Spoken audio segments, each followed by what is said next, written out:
from the time that we did our last interview, which was like some years back. Yeah. You know, you were kind of rapping at that point, but kind of transitioning into more producing. Like when you first started rapping, were you producing as well, or did the producing come later? Yeah, no, like I think a lot of my records, people don't really understand like the business, Sexy Lady, and all these different songs. Like I had a vision. Like I started it with these guys by the name of JFK and Rob Holiday, and we formed our little production company called Young Boss. And I was out here and I was working with Troy Carter, who ended up managing Gaga, and he was managing Eve at the time, and like he was like a mentor to me. And I just like sat and like stayed out here in LA. He was like, yo, LA, this place you need to be. I ended up getting Rob's CD from like JFK, and like JFK, I met him, we were like in high school still then. I think I had dropped out at that point, you know what I'm saying? And I'm just like, yo, like drop out of high school, like come move to LA, come live with me, let's do that. And like all my records I produced, they were all in-house that I ever came out with. All right, so after you had like the hit records, right? It seemed like you concentrated more on the production than on the rapping. Yeah. So let's just start breaking down some like your bigger hits. Tamar Braxton, we were nominated for a Grammy for that too as well. It was called The One. I wrote and I co-produced that record. Okay, now what happened with you and Tamar? Because she went out and said that you didn't produce the record. Remember, you know what I'm talking about? Yeah. What was that about? The Tamar situation was more like, man, me and Tamar, we don't really know each other. Like we weren't like that, you know. I ended up I was in Atlanta and I was down there and I sent the record to Vincent Herbert's cousin because I was watching Tamar's TV show and I was like, yo, I got some records for this woman. So I sent the record to Vincent Herbert's cousin. Shout out to my boy, Jers, what up? And the next day I was on a first class flight out here to LA, and I came to LA, and that wasn't a record we intended to do. The record we were going to do was called The One as well. Like, it was the same title, but I didn't have the files for it. I think I had to get my files from Miami, and we ended up cooking up that record, and that just happened. I don't know. That would kind of caught me off guard with Tamar. Why did she say that you didn't produce the record? Maybe she probably, I don't know, like, she wasn't aware, you know what I'm saying? Maybe I'm thinking, I'm guessing. At that point, like, I was really thinking about like doing some management with Vincent Herbert, you know, like I didn't have a manager at the time until I linked up with my new manager, Tiffany J again. And I wasn't really managed by anyone. I was trying to like test the waters and figure it out. And like, I really wanted Vince and them to do that. And that kind of transitioned to something else. I know why she did it, but I mean, it is what it is. I mean, does the check still have your name on it? Of course. So...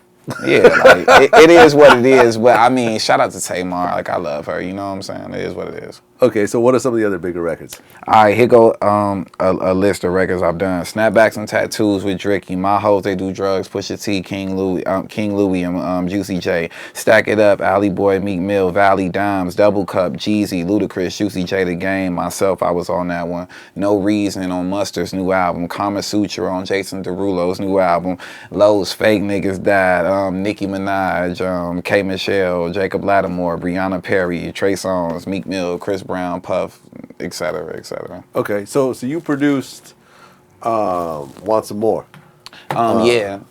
Okay, so that was something you did, and that's on Nicki Minaj's new album. Yeah, which is my favorite song. Oh, word? Yeah, I was listening to Want Some More on the way here. Oh, word? That's dope. Real talk. Hell yeah, that's dope. No, real talk. I think that's the best song on her album, personally. Man, I'm happy to be a part of that. The way that whole thing kind of cooked up was Metro Boomin is a young guy that I look at that's like pushing the culture forward. You know, like my whole thing is about pushing the culture forward and doing different things and like not creating the same bullshit or just, you know, like making the same song. So I linked up with him when I was in Atlanta. We started developing a relationship. Me and Zaytoven actually linked up out here in LA at Atlantic. We created a relationship, and Metro sent me a beat pack, and that was one of the beats that was in there. I went in, I made my changes. I got the files from Metro, did a bunch of different things I got with Jeremiah, and that was actually the first record that me and Jeremiah like cooked up, you know what I'm saying, for Nicki, and shit, it just went. Wait, so what? That's Jeremiah on the hook? Yeah, that's Jeremiah on the hook. That don't sound like Jeremiah on the hook. Yeah, it's crazy, right? It sounded like a sample. It kind of sounded like, More, I don't know what James more. Brown-ish. I don't know what we was calling it or what the vibe was, but I think like on some real shit, we heard the beat and Metro's tag is like, Metro Boomin, want some more, nigga? And then it just came out of nowhere. And he just was in his vibe and we just turned up, and that was crazy because like, man, that was like Labor Day or Memorial Day weekend, one of them, and that whole weekend was just jam packed with just hit records. Me and Jeremiah was there for 2 days straight. So, was Nicki actually in the studio with y'all, or did you guys? Nah. The way I kind of work with Nick is more or less like I'll just go and create a bunch of hooks, and then she'll say I like this or I don't like this, or maybe we could change this, or I'll give her the hook, and before I know it, I'll come back and she might have restructured some things and changed some things around, you know. So she was not in the studio upon creation of that. And the story behind that was, man, when I got with Nick, like I was just like, damn, I really want to be like, I want to show that I'm really working, you know what I'm saying? Like, and I think like we had developed a cool relationship, and it was to the point to where I thought almost like she was hosting a party in Vegas. And I was like, damn, maybe I can go to Vegas, you know what I'm saying? Hang out, you know what I'm saying? Get some of that light, get some of that love, get some chicks, you know what I'm saying? Enjoy the festivities. But like a light went off in my head, and it's just like, yo, ask her, can you work? And like, shit, I was like, yo, can I work? And she was like, she was gracious enough to be like, yeah, go in the studio, do whatever you got to do.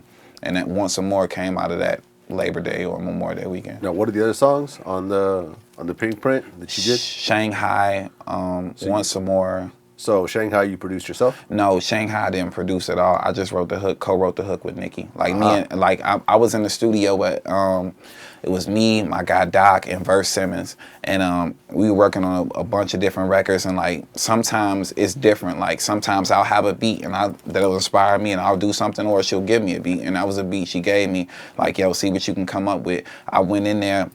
And I was just like, yo, this shit feels like Chicago. Like, you know what I'm saying? This feels like Chirac. It feels like whatever.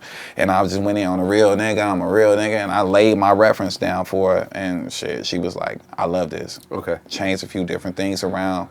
And here you are. Any other songs? By a Heart. By a Heart. What'd you do on that?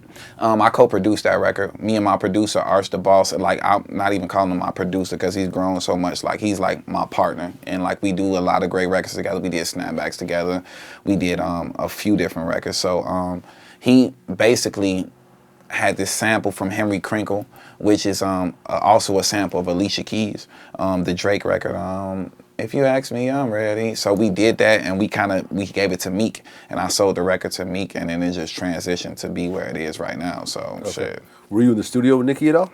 Of course. For any of these records? Yeah. Okay. Damn. Like I'm like I've been around. I was around for like a long time. You know what I'm saying? Nicki? Probably from the day I met her to the day the album ended, I was pretty much around. Like, or in the vicinity, or if she needed me, I come to, you know what I'm saying? So you know, I've seen Nicki in the studio before. Mm-hmm. I mean, a long time ago. Like, I think even before during the DVD days. Right. What is it about Nicki in the studio that's a little different than most people? She like to keep the heat really hot, you know what I'm saying? Like the temperature, it'd be like 90 degrees in the studio. Like that's one thing. But I mean, I don't want to give away too many Nicki Minaj. Like, okay. Fair enough. That's what makes Nicki Nicki. You know what I'm saying? I think that one little thing though, whatever.